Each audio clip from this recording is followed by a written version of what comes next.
Hello, everyone. I I do not have a Prezi for this week. I'm just going to show you a couple of documents and a short video as well. In your reading, you notice that there were a few structures that the authors had talked about, um, and those included classical, Tolman, Rogerian, and invitational. The one that you're really going to be focusing in on is the classical. All the formats actually have similar components. It was just the way in which it was organized. For your classical argumentative essay format, um, and remember, this is all a process. You're just not going to just go right into your introduction and your body. This is a process. You're going to be researching. You're going to go onto the databases and you're going to research and you're going to save all your information.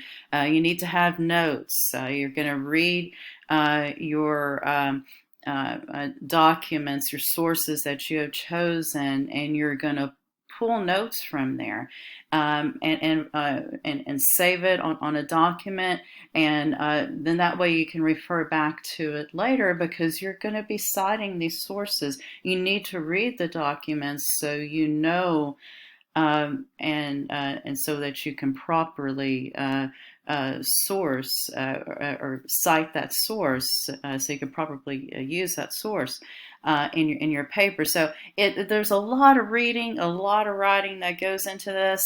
And it's definitely a back and forth process. You might write your paper a little bit and then go back into a little bit more research.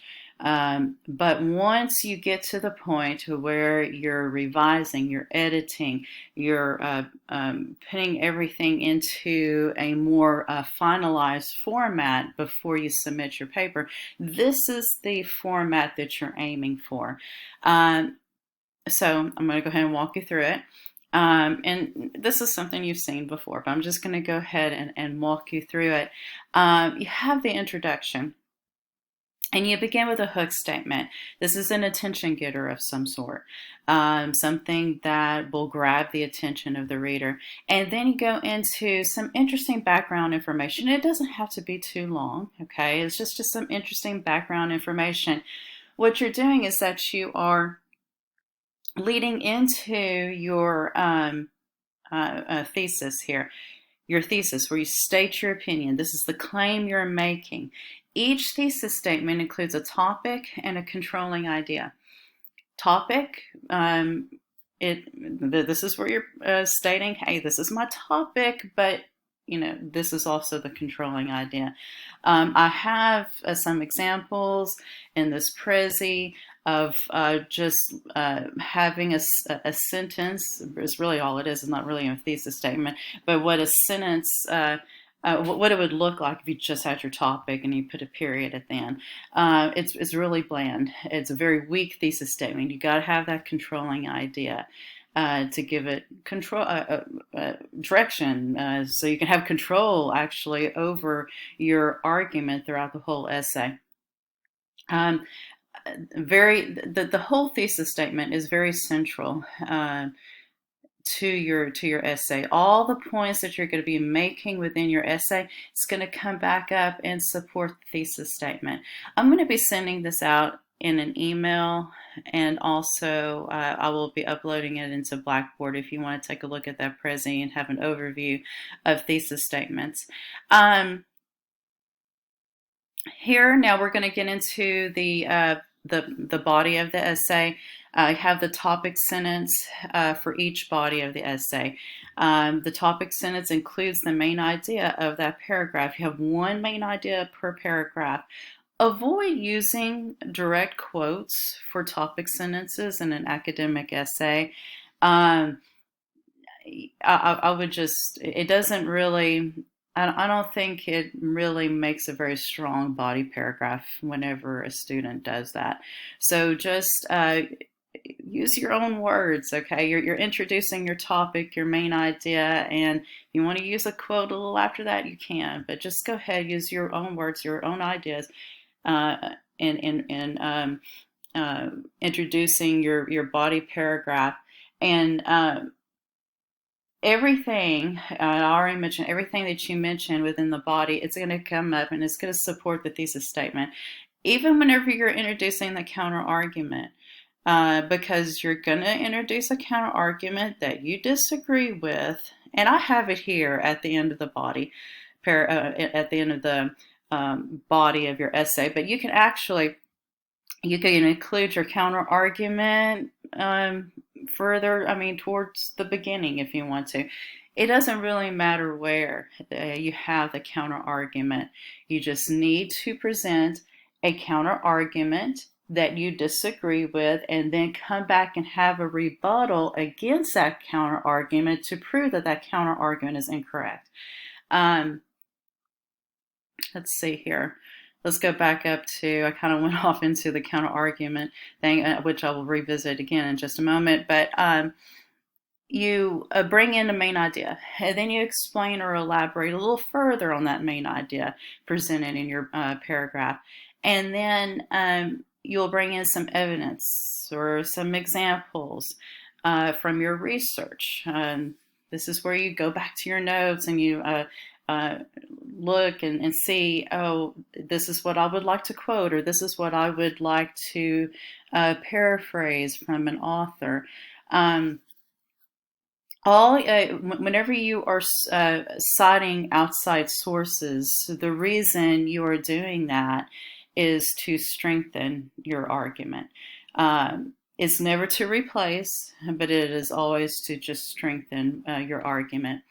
And then you'll have a link. You can link it back to, this is toward the end of the body paragraph, link it back up to what you mentioned at the very beginning in that paragraph, or bridge it to the main idea that you will be presenting in the next paragraph. We can look at this really short video over some acronyms that might help you. There's even a template as well, so you might want to look at that here. Let's see. Well, hold on. Let me just go ahead and play the video here, and you'll see the acronyms.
Okay, I like that this video um, showed. Let me go back over here.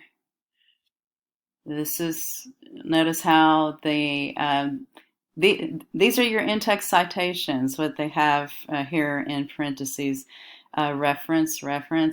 Um, so I'm very happy that they did that. Yeah, whenever you're quoting uh, very specific things, 500 student essays, um, 20 out of 100 marks. I mean, all this came from a source, and they even mention it right here, but it also needs to be documented in an in-text citation as well, which I will go over a little bit more in an MLA video. So I wanted to show that to you. I'm just going to go ahead and click on this, and the video is included on this page as well. Sorry.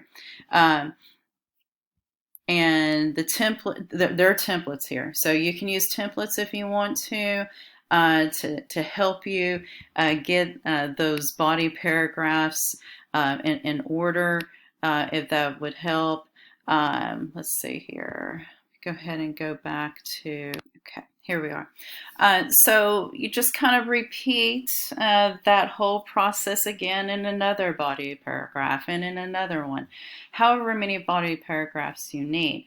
I put a little asterisk down here. This is a 5-paragraph essay format. Most academic essays will go beyond 5. If yours doesn't, that's okay, but a lot of times they do. So just to let you know that you don't have to format it exactly like this. Introducing counter arguments. The whole purpose of introducing the other side of the argument is to strengthen your own. It kind of builds your credibility, your ethos as well, because it shows to the reader, hey, I'm aware of what's going on out there, just not my viewpoint, but other viewpoints as well, and introduce a counter argument or two, but each time you do that, you got to come back and prove that that counter argument is incorrect. That is when you're bringing in the rebuttal. Yeah, you're saying introduce it and then have some kind of transition, like however. This needs to be considered, or something like that, to prove that that counter argument is wrong. And whenever you are doing that, you are strengthening your own argument. Counter argument is where you acknowledge another viewpoint, one that you do disagree with. You do not leave that hanging, though. You have to come back with a rebuttal and prove that that counter argument is incorrect. And when you think about it, that's what an argument is. You're hearing both sides. If it was just your own, it would really be considered something just persuasive. But to bring that persuasion to the next level, you need to bring in that counter argument to strengthen your argument. And then the conclusion. This is where you just reiterate your thesis, sum up all the points that you mentioned in your paper. And it's always nice to end with a thought on future research or connect your topic to something broader. Okay, so I have this here for you. And there was something else that I was going to try to show you. Here it is. Okay, so I'm going to also include this in Blackboard. And this doesn't really, at least this part right here, doesn't really tie into argumentative essay structure, but it is an explanation of a general traditional essay. And here's something a little bit more visual. Start off introducing something really general. This is where you include the attention getter and the hook statement. Go into something which is your thesis statement, something that's a little bit more specific, and then Here's a nice visual of what your body should look like. Paragraphs. Each paragraph should have one main point, and then link those paragraphs together, um, all having a central theme, argument, circles back up to the thesis statement. And then conclusion. Sum up the thesis here, not in the same exact words, of course, but rephrasing your thesis, kind of bringing in some, summarizing the points that you mentioned, and perhaps mention wider implications or future directions here toward the end. So this is what you are aiming for. Whenever you are putting together your argumentative essay, I look forward to reading your essays, and let me know if you have any questions. Thank you.